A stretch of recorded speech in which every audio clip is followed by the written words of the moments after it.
우리 가슴에 손을 얹고 한번 선포하겠습니다. 나는 행복한 사람입니다. 우리가 선포하겠습니다. 나는 행복한 사람입니다. 할렐루야. 나는 행복한 사람입니다. 22차 새벽기도 총진군 52차 새벽기도 총진군 첫 시간 위로함의 회복이라고 하는 제목으로 오늘 말씀을 선포하겠습니다.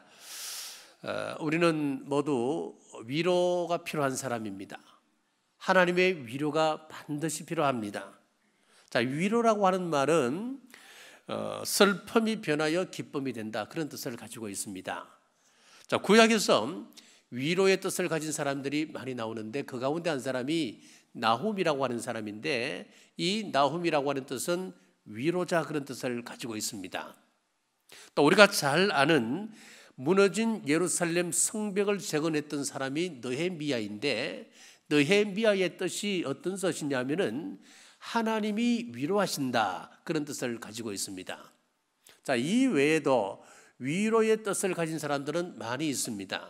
자, 신약에 보면은 위로라고 하는 말이 헬라어로는 무슨 말이냐면은 파라클레시스라고 하는 단어를 씁니다. 자, 이 말은 불러서 함께한다, 그런 뜻을 가지고 있어요. 그러면은 위로라고 하는 것은 혼자 있는 사람 불러서 함께하는 것, 그것이 신약의 위로의 의미입니다. 자, 성경에서 본받고 싶은 인물들이 참 많이 등장합니다. 저는 구약에서는 요셉을 참 본받고 싶습니다. 요셉의 그 순결한 모습, 순전함을 본받고 싶습니다. 요셉의 인내가 부럽습니다. 은혜는 하나님께만 있다고 하는 것을 알고 자녀들을 임종을 앞둔 아버지 앞에 데리고 가서 그 앞에 머리를 조아리고 머리를 맡기는 것, 겸손함입니다. 또 무엇보다도 자신을 노예로 팔았던 형들, 그 형들이 두려워 떨 때에 그들을 위로하는 위로자의 모습, 자, 이것이 바로 요셉입니다. 자, 신약에서는 바나바라고 하는 인물을 좋아합니다. 자, 오늘 바나바를 살펴보겠습니다. 첫째, 그는 위로의 아들이었습니다. 36절입니다. 구브로에서 난 레이족 사람이 있으니 이름은 요셉이라, 사도들이 일컬어 바나바라, 번역하면 위로의 아들이라 하니.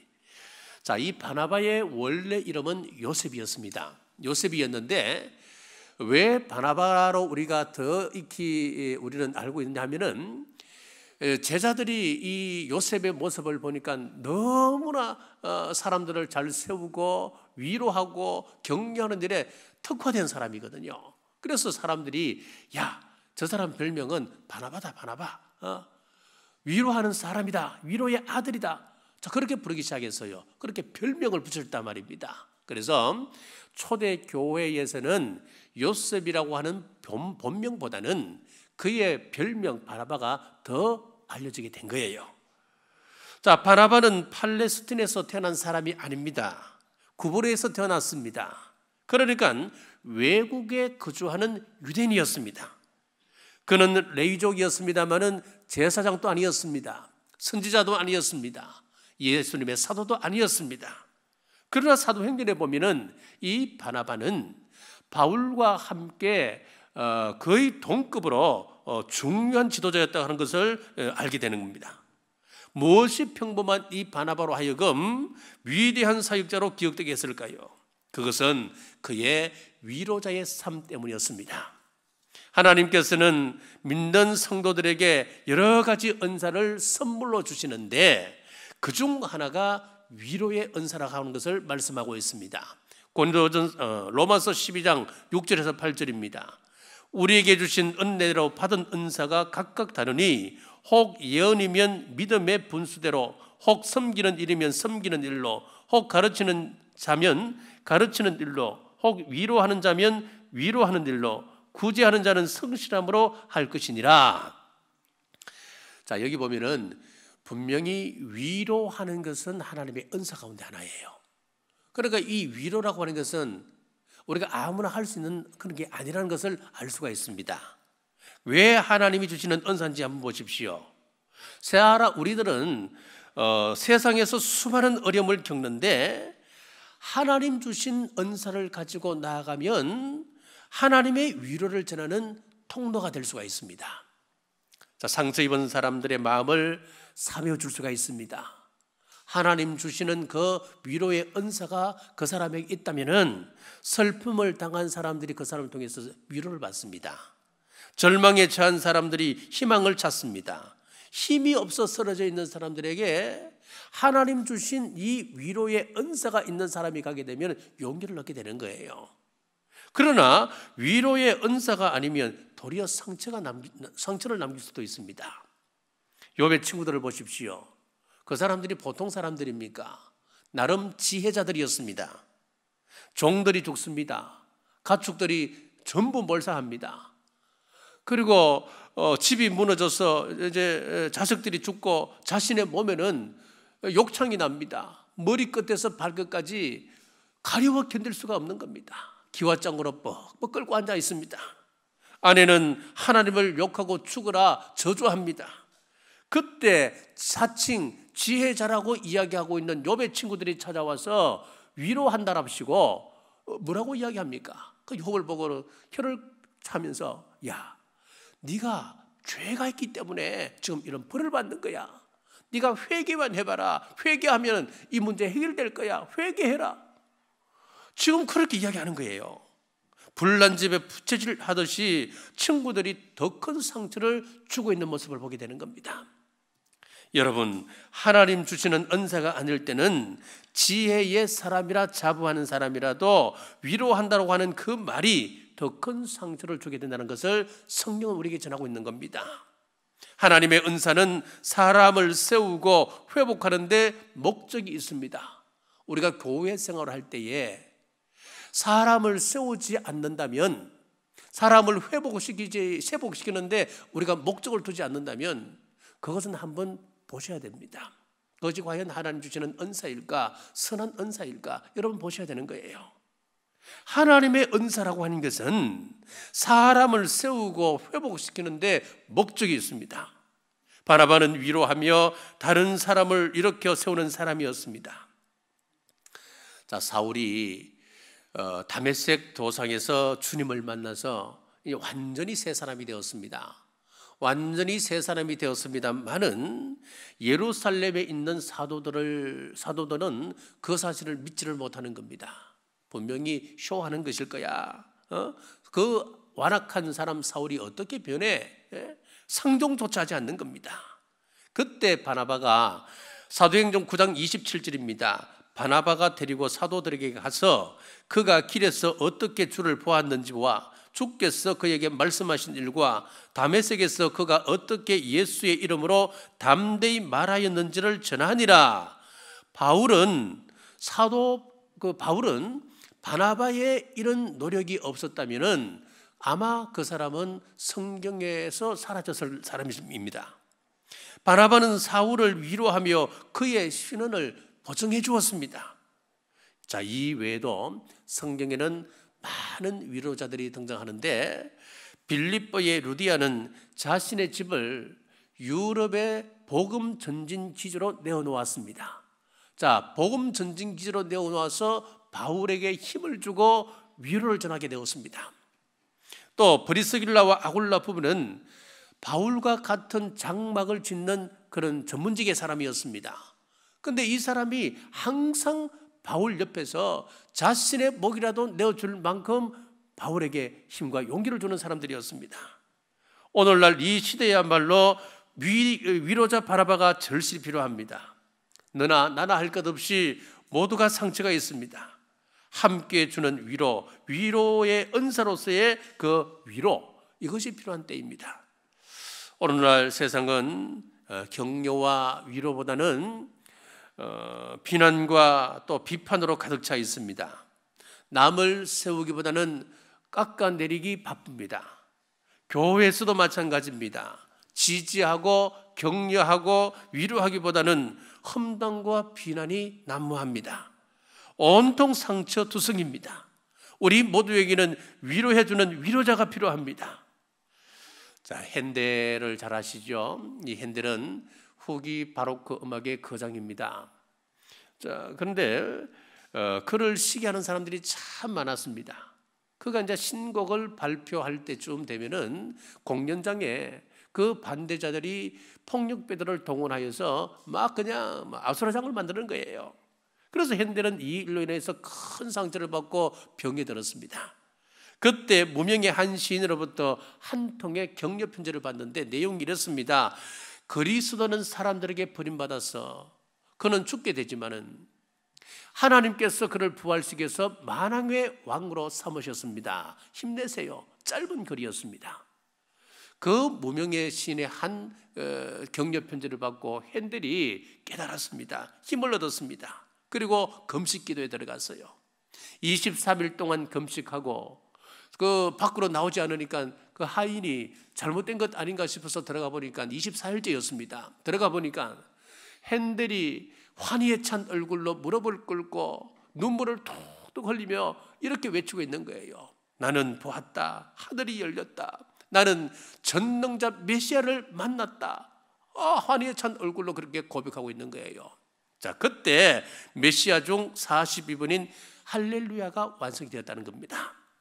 그렇습니다. 시기와 비난은 사람을 쓰러지게 하지만은 격려와 위로의 말 한마디는 절망과 좌절에서 일어서게 합니다. 지금은 서로가 서로에게 위로자가 되어야 할 때입니다. 자, 둘째, 구체적인 위로의 모습으로 바나바는 다른 사람의 필요를 먼저 돌아보았습니다. 37절입니다. 그가 밭이 있음에 팔아 값을 가지고 사도들의 발 앞에 두니라.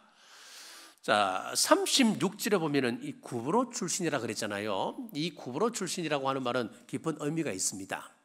이 구브로 출신이라 그러면은 당시에 이 구브로는 굉장히 부유한 섬이었기 때문에 구브로 출신 그러면은 저 사람은 부자다. 자, 그렇게 연상이 되는 겁니다. 자, 그러므로 이 바나바는 부자였을 것입니다. 라고 추측할 수 있습니다. 초대 예루살렘 교회는 이런 부자들이 참 많이 필요했습니다. 왜냐하면 초대 예루살렘 교회에서 어떤 역사가 일어났냐면은 사도들이 복음을 전할 때에 하루에 3,000명씩 회개하고 돌아오는 역사가 일어났습니다. 어떤 날은 5,000명이 돌아옵니다. 폭발적인 부흥을 경험했었습니다. 자, 이들 가운데는 가난한 사람들이 참 많았습니다. 그래서 사도행전 6장에 보면은 구제에 대한 문제가 교회의 큰 과제였습니다. 그때 바나바 같은 사람들이 일어나서 물질을 드린 거예요. 34절에서 35절 제가 읽겠습니다. 그 중에 가난한 사람이 없으니 이는 밭과 집이 있는 자는 팔아 그 판 것의 값을 가져다가 사도들의 발 앞에 두매 그들이 각 사람의 필요를 따라 나눠줌이라. 이들이 교회의 필요를 알고 밭과 집을 팔아 그 돈을 교회 앞에 내어놓았다. 그렇게 말씀하고 있어요. 특별히 37절에 보면은 바나바를 따로 소개하면서 그가 소유를 팔아 헌금했다 그랬습니다. 자기에게 재산이 많아서 이 밭은 필요 없는 것입니까? 아닙니다, 여러분. 그에게도 돈이 중요했을 겁니다. 돈 필요 없는 사람이 누가 있습니까? 그리고 누리고 싶은 마음이 왜 없겠습니까? 취미 활동하고 싶은 것 왜 없겠습니까? 쓸 곳이 많이 있습니다. 그러나 내 것 희생하고 다른 사람을 위해 내어놓을 때에 그것이 격려가 되더라고 하는 거예요. 우리가 다른 사람의 필요를 생각하고 위로할 때에 성경은 놀라운 축복을 약속하고 있습니다. 공짜가 없다는 이야기입니다. 누가복음 6장 38절에 보면은 주라 그리하면 너희에게 줄 것이니 곧 후이되어 누르고 흔들어 넘치도록 하여 너희에게 안겨주리라. 하나님은 나누는 자를 결코 내버려 두지 않는다는 거예요. 복을 주시는데 어떻게 주시느냐? 누르고 흔들어 가득 채워서 안겨주신다. 그렇게 표현을 하고 있습니다. 저는 이 말씀을 곰곰이 묵상하면서 이런 감동이 왔어요. 하나님이 어떻게 이런 표현을 하실까? 흔들어서 채워서 우리 가슴에 안겨주신다. 안겨주신다. 저는 이렇게 해석이 되는 거예요. 이 표현이 우리 사람들이 하나님께서 볼 때 참 어리석잖아요. 그래서 사람들이 이게 복인지 아닌지 그걸 잘 깨닫지를 못하는 거예요. 그러니까 하나님이 이거 복인 줄 모르고 사람들이 알지 못하고 받지 못할까 싶어서 확인하고 또 확인해서 이거 복이야. 내가 이거 너에게 주려고 약속했던 복 아니야? 그러니까 이건 반드시 너가 받아야 돼. 이건 네가 꼭 받아야 돼. 하나님께서 누르고 풍성하게 만들어서 이걸 거의 가지고 와서 우리 가슴에 야, 이건 네 거야. 절대로 떨어지면 안 되는 거야. 너가 받아야 돼. 가슴에 딱 안겨주신다. 그렇게 이렇게 그림이 그려지는 거예요, 저는. 네? 어떻게 이렇게까지 표현하실까? 위로의 사역이라고 하는 것은 공짜가 없다고 하는 말씀 아니겠습니까, 여러분? 불신과 낙심으로 가득 찬 이 사회에 누가 위로를 전할 수 있겠습니까? 여기저기에 상처로 가득한 백성들의 마음을 누가 어루만져 줄 수 있겠습니까? 오늘 이 사회는 아픔을 돌보고 생명을 살리는 바나바 같은 사람, 그리고 초대교회 같은 그런 교회가 필요합니다. 지금 교회들마다 과거 예배의 영광을 회복하고자 힘쓰고 있습니다. 이런 몇몇 사람들의 일이 아닙니다. 우리 교회 공동체 모두의 일이어야 합니다. 이 일을 위해서 낙심한 사람들을 찾아서 여러분들이 일으켜 세우셔야 됩니다. 감사한 것은 우리 남부교회 전도대에서 지금 불을 붙이고 있습니다. 지금 교구로 확산시키고 있습니다.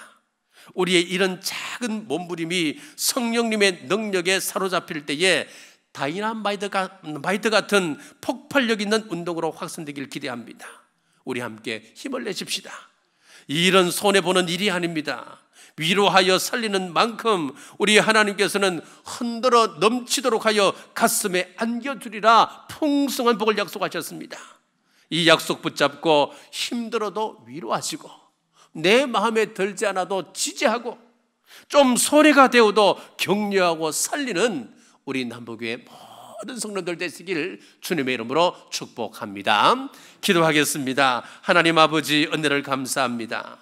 오늘 위로자 바나바를 통하여 하나님의 위로를 다루었습니다. 이 위로의 일은 하나님의 선물인 은사임을 말씀하셨습니다. 내 힘이 아닌 성령님의 능력으로 이 사역 감당하는 우리 성도님, 우리 남부교회 되게 하여 주옵소서. 우리로 백성의 아픔을 어루만질 때에 그들의 엇나간 마음뿐 아니라 영혼까지 치유되게 하여 주옵소서. 마태복음 10장 기도합니다. 마태복음 10장 7절 우리 남북의 성도들 천국 가게 하여 주옵소서. 마태복음 10장 8절 천국 가는 그날까지 건강을 지켜 주옵소서. 사랑하는 자여, 내 영혼이 잘된 같이 범사가 잘되고 강건할지어다. 이 시간 부족한 종이 나사렛 예수님 이름 의지하여 명합니다. 아픈 상처는 치유될지어다. 깨끗하게 될지어다. 마태복음 10장 12절 기도합니다. 우리 성도들 가정과 직장과 생업에 하나님의 평안이 임할지어다. 우리 자녀들 자녀들과 부부관계에 평안이 있을지어다. 이 모든 말씀 믿음대로 될지어다.